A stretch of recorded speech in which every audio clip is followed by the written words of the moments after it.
So joining me now with more on all of this is NYSE market strategist Eric Criscolo. Eric, welcome. Thank you, Kristen. It's great to be here as usual. Thank you for joining us, of course, up here from the trading floor. And what's in focus for you as the Fed is set to meet for its final rate decision on Wednesday?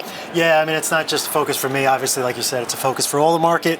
The Fed meeting on Wednesday, 90% chance that they cut. That's kind of what's priced into the market right now. So the real question is, assuming the FOMC doesn't throw a bomb into the market and not cut or anything, but assuming that happens, the question becomes, well, how do they kind of give forward guidance? What's their commentary? What's Powell's commentary coming into the press conference? How does he kind of set things up for 2026? Further rate cuts. There's a lot of talk about the feeling that, well, they'll cut now, but then give some hawkish commentary going forward. So maybe the next cut in 2026 is harder to get to, or maybe it's pushed further out.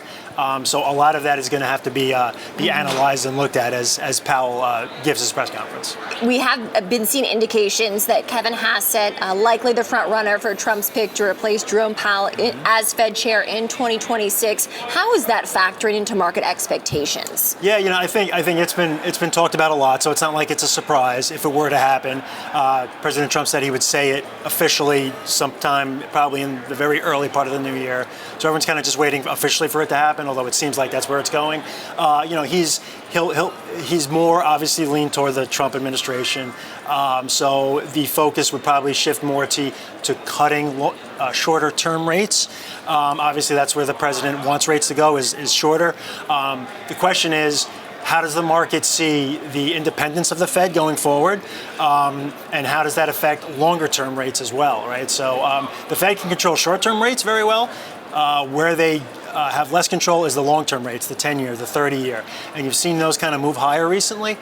So how markets digest all of that and, how he presents himself. Obviously, Chairman Powell has done a great job in presenting himself at the FOMC meetings, the press conferences, very even keel, pounding on Fed independence. How Hassett would do that, it remains to be seen. So let's talk about the seasonals, right? December seasonals, always a factor in terms of December's performance. How is that impacting sentiment among market participants right now? Yeah, the famous Santa Claus rally. The last 5 trading days of the year and the first 2 of the new year, typically the strongest 7-day performance that the market sees throughout any 7-day period of the year. Typically up over 1%, something like 70-80% of the time. So it's just a strong end of the year rally usually for a variety of factors. There's no reason to think that won't happen again this year. Obviously, it might not, but it seems like, again, the earnings we're seeing still pretty positive. The AI trade is still strong. We're going to get 2 big reports from Oracle and Broadcom this month, this week. So those are going to be really important as far as that trade going forward. But then even like the retail earnings, they've been pretty solid. But what can throw a wrench in it? You are seeing a lot of talk about the K-shaped economy, right? Where the well-off, the high earners, they're still spending, they're doing well. But the income brackets on the lower part of that curve are not doing well and really struggling, especially as inflation continues to just compound on these brackets and make it harder and harder for people to spend money. So, that could be a wrench that kind of creates some difficulties for markets going forward. But that hasn't really played out just yet. And you anticipate that we would see in the economic data and or in corporate earnings? Yeah, well, so it's probably more in the corporate commentary of the earnings. I don't know if the results have been good, but sometimes management can say, we exited the year or we exited the quarter well, but the first couple of weeks of the new quarter have been, X, Y, Z. So that's where management can kind of give their latest color. The Fed data is kind of messy right now. There's a catch-up for September, October, and November data because of the shutdown. So it's really hard to get a gauge on what's that showing. The latest PCE report came out last week. That was for September, though, and it still showed inflation was pretty high, right? It's still about 2.7, 2.8%. That's well above the Fed's 2% target rate.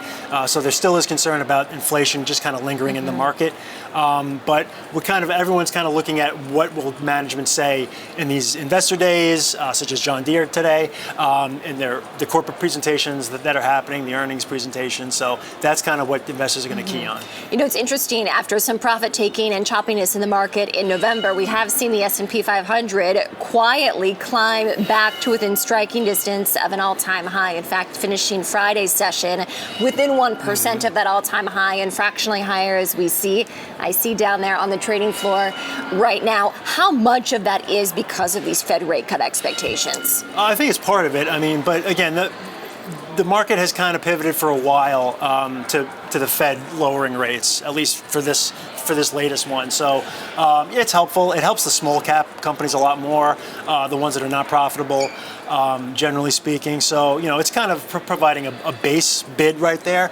But going forward, that's already priced in. It's all about what the commentary is coming out of this.